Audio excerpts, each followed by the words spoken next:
세월이 참 빠르죠. 점점 더 세상이 빨라요. 어쩌면 나이가 들면서 인생이 속도가 붙는다라고 하지만 그래서 40대 때는 40km, 50대 때는 50km, 60대 때는 60km 이렇게 나이에 따라서 속도감이 느껴진다라고 하지만 요즘 세상은 더 많이 빠른 것 같아요. 왜냐하면 모든 것들이 빠르게 돌아가기 때문입니다. 그러다 보니까 사람들이 조급해지고 조급하다 보니까 판단에 실수를 하게 되죠. 서두르게 되면 잃는 것이 참 많지 않습니까? 알면서도 서두르고 싶지 않은데 자꾸만 서두르게 된다는 거죠. 빨리빨리라는 말을 하는데 어쩌면 우리 삶이 내 의사하고 상관없이 빠르게 진행될지도 몰라요. 내가 빠르게 가려고 하는 것이 아니라 세상이 나를 빠르게 밀어붙이고 있는지도 모른다는 거죠. 그러다 보니까 많은 것들을 잃게 됩니다. 빠르게 산다는 것은 정말 힘든 거죠. 우리를 힘들게 합니다. 몸도 힘들게 하고 마음도 힘들게 하고 정신도 영혼도 힘들게 한다는 거죠. 그러다 보니까 곤두서 있어요. 여유가 없을 때는 긴장감이 있고 또 스트레스가 많죠. 그래서 한마디로 곤두선다라고 하지 않아요? 곤두서면 어떻게 되죠? 긴장감이 잔뜩 있어서 누가 건드리는 것에 대해서 과민하게 반응하고 긍정적으로 반응합니까? 부정적으로 반응합니까? 누가 와서 오늘 점심때 뭐 했어? 그걸 물어보면 뭐 했어? 그러면 되는데 어떻게 뭐라 그래요? 왜 묻냐는 거죠. 그러면서 나도 모르게 화가 나 있을 때가 있지 않습니까? 그래서 기쁘지 않고 즐겁지 않고 행복하지 않은 상태가 자꾸만 지속이 되면 우리 몸도 마음도 안 좋아질 수밖에 없다는 거죠. 내 탓을 하라는 것이 아니라 우리가 미사 시간에 내 탓하는 거하고는 좀 달라요. 그냥 내가 못나서 또는 내가 부족해서 이것이 아니라 세상이 그렇다는 겁니다. 그래서 조심하지 않으면 나도 거기에 휩쓸릴 수밖에 없어요. 배를 타고 가는데 어떤 강을 가는데 때로는 배가 천천히 가기도 하고 때로는 빠르게 가기도 합니다. 노를 젓지 않는데도 천천히 가기도 하고 빠르게 간다는 것은 배에 문제가 있는 것이 아니라 어디에 문제가 있는 거죠? 강물의 속도에 문제가 있는 거죠. 빠르게 흐르는 데서는 배도 빠르게 흐를 수밖에 없어요. 그리고 천천히 흐르는 데서는 천천히 흐를 수밖에 없다는 겁니다. 그런데 우리 눈에는 강의 흐름은 안 보이고 뭐만 보이죠? 배만 보여요. 그러니까 저 배가 빠르다, 저 배가 느리다라고 하지만 배는 사실 힘이 없어요. 강물이 이끄는 대로 흘러갈 뿐입니다. 어쩌면 우리도 그럴지 몰라요. 내 인생이라는 배가 어쩌면 내 의지하고 상관없이 때로는 빠르게, 때로는 천천히 가는데 그냥 무작정 빠르게만 간다는 거죠. 근데 한번 생각해 보세요. 유속이 빠르다는 것은 앞에 무엇이 있다는 겁니까? 뭔가 큰 변화가 있다는 거죠. 예를 들어서 천천히 배가 떠가는 그런 느린 유속과 굉장히 빠르게 흐르는 그런 빠른 유속이 있다면 앞에 폭포가 있다고 치면 어떤 경우에 폭포가 있을 확률이 크죠? 폭포에 가까워질수록 물이 빠를 수밖에 없죠. 떨어져야 되니까 그 다음 물은 빠르게 흐를 수밖에 없다라는 겁니다. 그러니까 우리는 배를 보지 않고 그 밑에 흐르는 걸 봐야 돼요. 내가 지금 만약에 성급하게 판단하고 있고 여유가 없고 정신없이 살고 있다면 뭐가 가까웠을지도 모른다? 폭포가 가까워졌을지도 모른다는 거죠. 폭포는 무엇을 의미합니까? 떨어지는 거죠. 죽음을 의미해요. 폭포는 절망을 의미한다는 겁니다. 그래서 내 삶을 돌아보면서 어떤 움직임을 잘 보셔야 돼요. 눈에 보인다 안 보인다? 안 보입니다. 웃고 있지만 내가 웃는 게 아닐 수도 있어요. 어쩌면 우리 속은 울고 있고 속은 만신창이가 돼서 힘들어할지도 몰라요. 근데 요즘에는 자꾸만 꾸미는 세상이 되었죠. 남자도 화장을 한대요. 여자도 화장을 하고 성형을 하고 그러니까 겉으로 보면 잘 몰라. 하지만 그 이면의 모습은 점점 더 힘들어가는지도 모른다는 겁니다.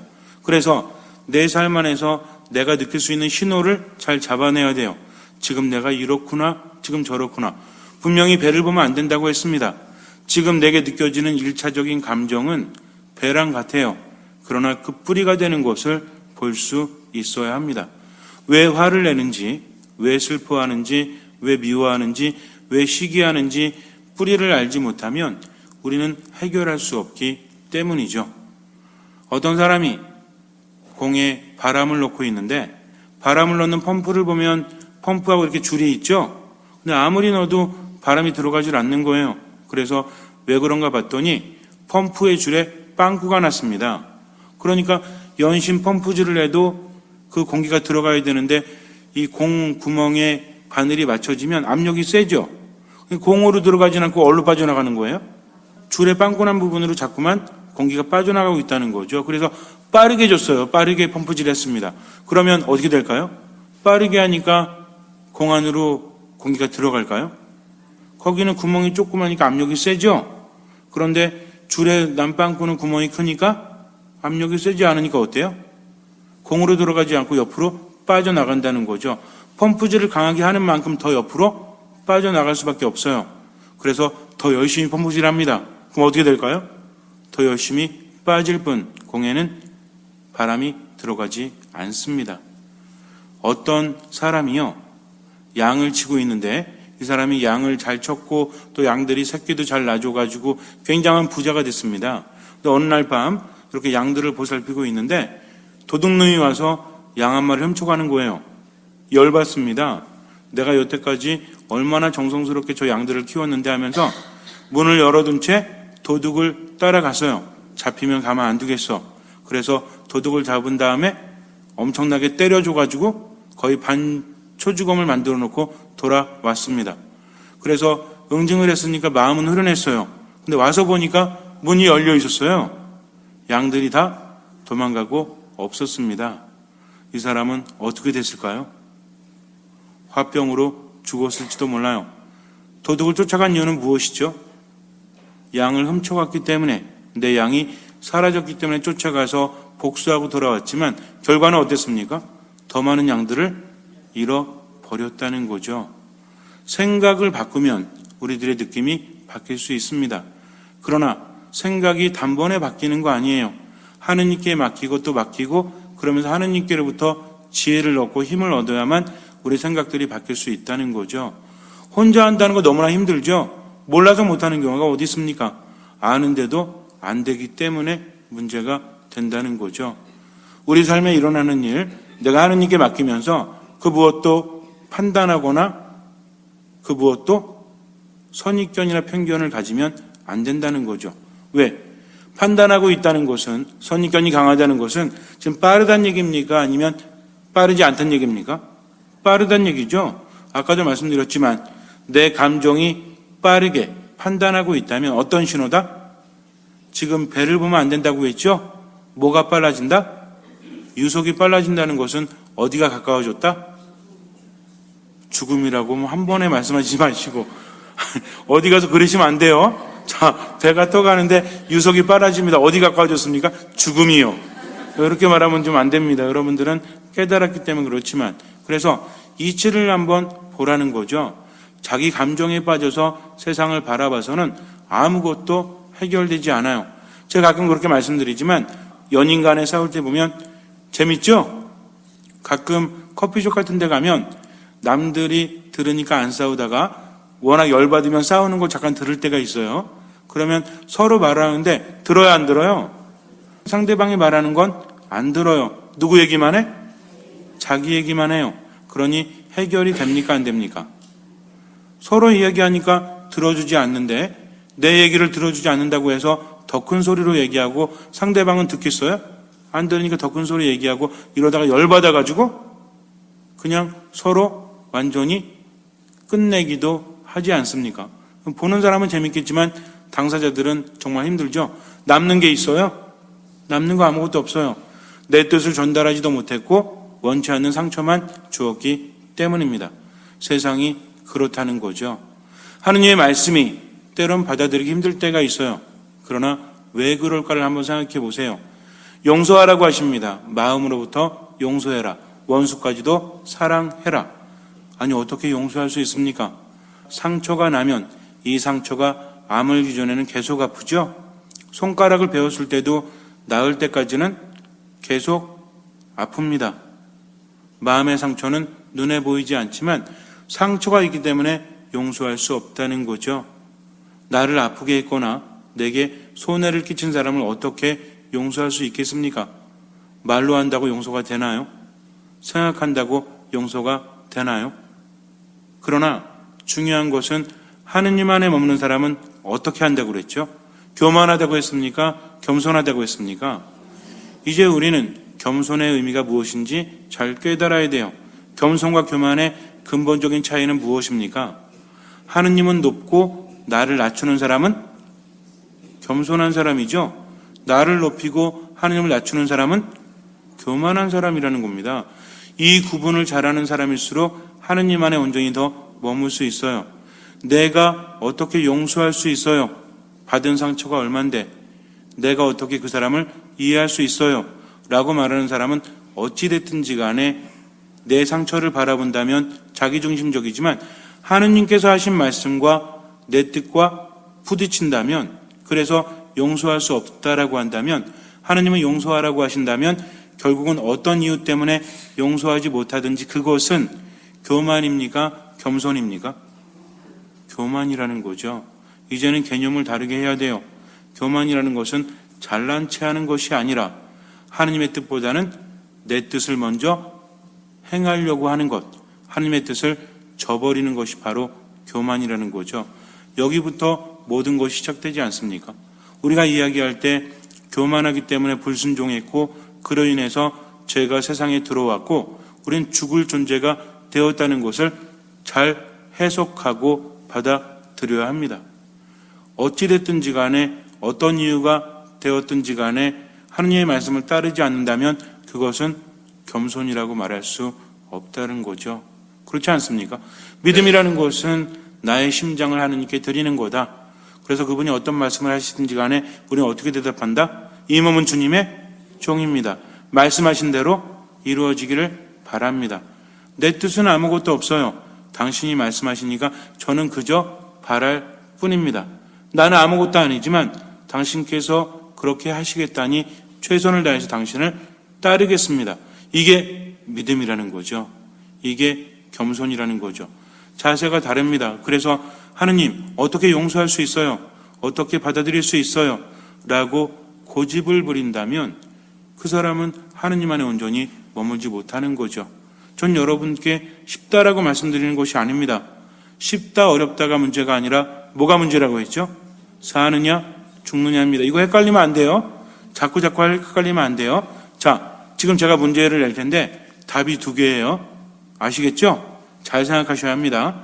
첫 해에는 사과나무에 사과가 2개 열렸어요. 그 다음에 둘째 해는 4개 열렸습니다. 그러면 3년째 될 때는 몇 개 열렸을까요? 몇 개? 제 이 문제 한 5번 낸 것 같은데 처음엔 2개, 그 다음엔 4개, 그 다음은 6개. 답이 2개죠. 답이 2개. 그럼 몇 개예요?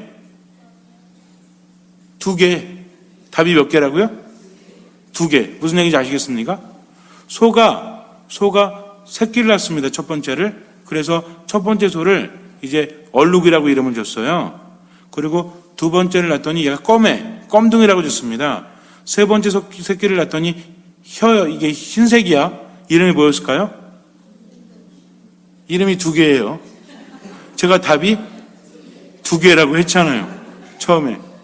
무슨 얘기인지 모르시겠어요? 답이 2개라고 했잖아요. 답이 2개.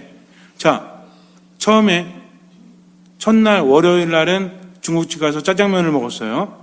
그리고 화요일 날은 만두집 가서 뭘 먹었을까요? 2개를 먹었어요. 2개를. 답이 2개이기 때문입니다. 이치에 맞아서가 아니에요. 제가 답이 몇 개라고 했죠? 2개라고 했습니다. 그럼 첫 번째 했을 때는 이거 예전에 냈던 문제니까 그거야 쉽지라고 했죠? 하지만 두 번째 문제 내니까 또 우리는 생각을 합니다. 이게 문제라는 거죠. 저도 그렇고 여러분도 그래요. 제가 이렇게 말하니까 쉽지 삶 안에 들어가면 저도 쉽지 않아요. 하느님께서 하신 말씀 때로는 정말 하느님의 말씀대로 사니까 좋구나라고 느끼다가 다시 이게 말이 돼요 라고 교만해지기 일쑤이기 때문입니다. 하느님 따라 사는 게 아니라 기분 따라 살아요.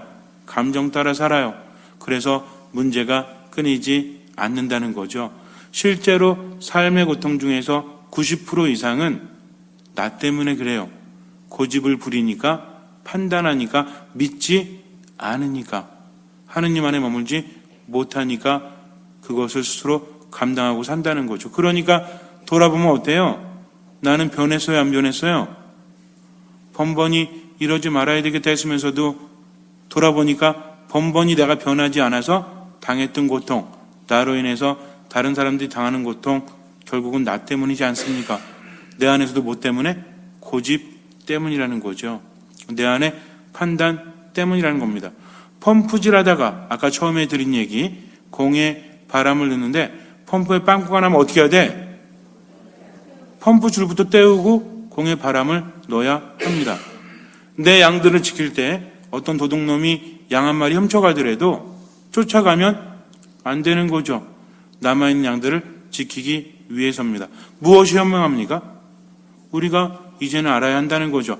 내가 용서하지 못한다면 어떤 사람이 나에게 준 상처가 아직도 남아있어서 그 사람을 용서하지 못한다면 나는 바람 새는 펌프와 같아요. 집중할 수 없습니다. 그 사람만 보면 미워지고, 그 사람만 보면 죽이고 싶고, 그 사람만 보면 마음의 평정이 깨져버리니까 결국은 나는 제대로 내 삶을 살아가요, 못 살아가요? 다른 사람한테 받은 상처 때문에 옆에 있는 사람도 제대로 사랑하지 못하잖아요. 제대로 기쁘게 살아가지 못하잖아요. 그러면은 빵꾸난 펌프와 다를 바가 없다는 거죠. 빨리 깨달아야 합니다. 내가 다른 사람을 용서하는 것은 내가 대단해서도 아니고 또 용서한다고 해서 뭐가 생겨나기 때문도 아니지만, 그러나 용서하지 않으면 누가 손해이기 때문에? 내 자신이 손해이기 때문입니다. 우린 그러죠. 하느님, 왜 이렇게 삶이 힘듭니까? 저 사람이 나한테 이런 짓을 했고 이 사람이 저에게 이런 짓을 했어요. 근데 왜 이렇게 힘들어야 됩니까? 하면 하느님께서 뭐라고 하실 것 같아요? 너는 왜 당하고 또 당하고 있느냐?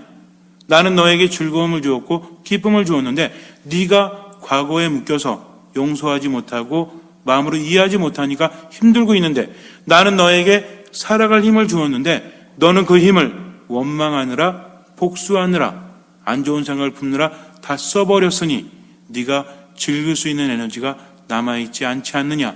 그러니 너는 도대체 무엇이냐? 라고 말씀하실지도 몰라요. 내가 오늘을 살아갈 수 있는 힘은 기도하라고 있는 겁니다.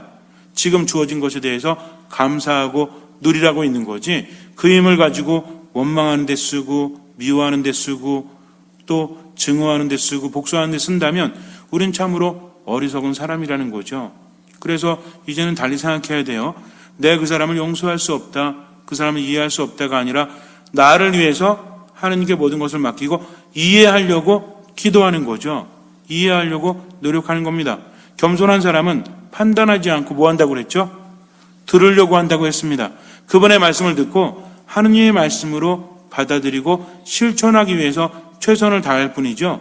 나머지는 그분께 맡기는 겁니다. 내가 만약에 용서하기 위해서 기도를 했어요. 그리고 미사를 봉헌했습니다. 5년, 6년 지났는데도 마음속에서 사라지질 않아. 그럼 나는 내가 기도하는데 왜 이런 느낌이 사라지지 않아? 라고 판단하면 안 된다고 했죠. 뭐라고 합니까? 기도했는데도 사라지지 않는다면 어떤 이유가 있겠지 하면서 그것을 살펴보게 되면 많은 것들을 깨달을 수 있다는 거죠. 가을철이 되면 밤이 떨어지고 도토리가 떨어지죠. 그럼 많은 분들이 가서 이렇게 죽지 않습니까? 요즘에는 잘못 주스면 대화 안 돼요. 잡혀가요. 윤건능에서도 거기 뭐라고 써 있죠? 도토리 주순 거 다 놓고 가라고 써 있죠. 그러니까 어떻게 조금 놓고 나머지는 다 여기 주머니에 빵빵하게 넣고 돌아오기도 하고 막 그렇게 하는데, 재밌는 게 뭔지 알아요? 도토리를 다 줍고 갔어요. 이렇게. 그 다음에 가면 또 있어요, 없어요? 또 있어. 이게 물론 떨어지는 것도 있겠지만 그거 말고 한 차례 막 10명 20명 막 줍고 갔어요. 다 주웠대. 그래가지고 주술 게 없나 하고 갔더니 또 있어. 그 사람한테 안 보이던 게 저한테 보이는 거죠. 새로 떨어졌는지 몰라요. 하지만 아무리 봐도 바람이 불지 않고 떨어지도 않았는데 분명히 또 있다라는 거죠. 이것이 바로 인생이라는 겁니다. 분명히 나는 기도했고 거기서 얻을 것을 다 얻었는데 왜 남아있지? 아니에요. 더 겸손하게 바라보도록 하십시오. 주님, 제가 뭘 깨달아야 됩니까? 아직도 이 아픔이 사라지지 않아요. 그럼 주님께서 뭐라고 하실까요? 그래, 네가 아름다운 진주를 만들어내는 진주조개처럼 그 이물질이 너를 성장하게 한다. 그러니 그것을 받아들여라. 그러면 처음에는 힘들지만 주님 받아들이겠습니다 하면서 계속 기도하면 내 안에 있는 상처가 아파요, 안 아파요? 아파요. 계속 아파요. 그래도 기도합니다. 판단하지 않죠. 기도하다 보니까 나도 모르는 사이에 그것은 진주가 되어 있다라는 거죠.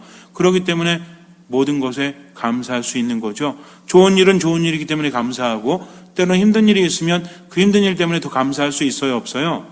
이건 경지에 오르지 않으면 대답할 수 없는 겁니다. 힘든 일을 어떻게 감사해? 아니라니까요. 체험을 하다 보면 하느님 이거였군요. 하느님 참으로 감사합니다. 라고 할 때가 분명히 있다는 거죠. 그러니 모든 것을 하느님께 맡깁니다. 그러면 똑같은 성경 말씀이라고 할지라도 다르게 들려요. 예전에는 뭐만 봤냐면 왜 우리가 용서해야 합니까? 라고 했는데 이제는 무엇이 보여요? 자기 형제를 마음으로부터 용서하지 않으면 하늘의 내 아버지께서도 너희에게 그와 같이 하실 것이다. 내가 용서하지 않으면 하느님께서 나를 용서하지 않으신다는 겁니다. 무섭죠? 그러나 하느님 안에 머물면 이것이 어떻게 보여요? 그러니까 반대로 너희가 마음으로부터 형제들을 용서하면 하느님께서도 그와 같이 하실 것이다. 시작은 누가 한 겁니까? 시작은 누가 했죠? 가만히 보세요. 자기 형제를 마음으로부터 용서하거나 용서하지 않거나 조건은 누가 걸었습니까? 물론 예수님이 말씀하셨지만 조건은 누가 채워요? 내가 채운다는 거죠. 그럼 내가 어떤 조건을 채우냐에 따라서 달라집니까? 같습니까? 내가 마음으로부터 용서하지 않으면 하느님께서도 그와 같이 하실 것이다. 내가 마음으로부터 용서하면 하느님께서도 그와 같이 하실 것이다. 그러니까 이 말씀은요, 힘든 말씀이 아니라 내가 하느님께 용서받기 위해서는 어떻게 해야 된다? 다른 사람을 마음으로부터 용서하면 된다고 하니까 이것은 기쁜 소식입니까? 아니면 힘든 소식입니까?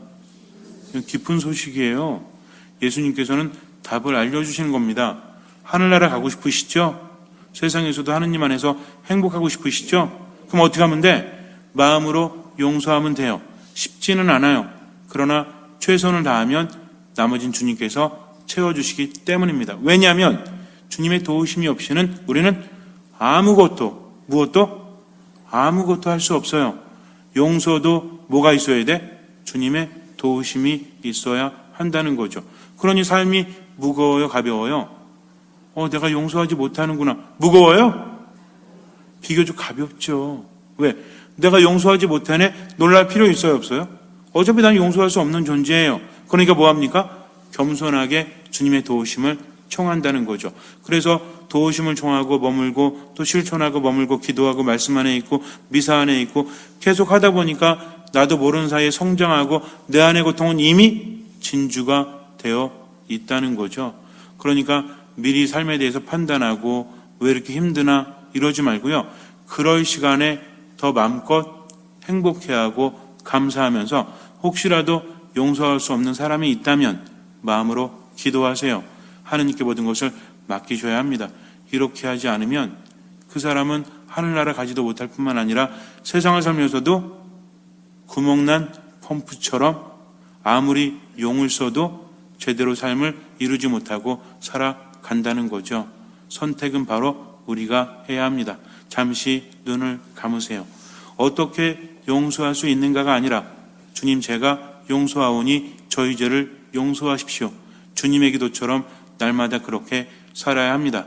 용서하지 못하고 힘들게 살아가지 마세요. 구멍난 펌프가 되지 마세요. 용서할 수 있도록 하느님께 은총을 청하십시오. 인간에겐 불가능하지만 하느님께는 모든 것이 가능합니다.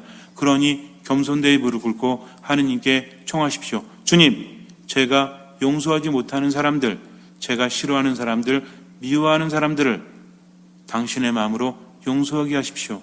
그들을 사랑하게 하십시오. 마음으로부터 그들을 용서하게 이끌어 주십시오. 저는 나약해서 아무것도 할 수 없지만 당신의 도우심을 믿고 최선을 다하겠습니다. 그러니 믿습니다. 믿음이 없는 저를 도와주십시오 하고 겸손되이 기도하십시오. 주님께서는 그 믿음을 보시고 우리 삶에 놀라운 기적을 일으켜 주실 것입니다. 아멘.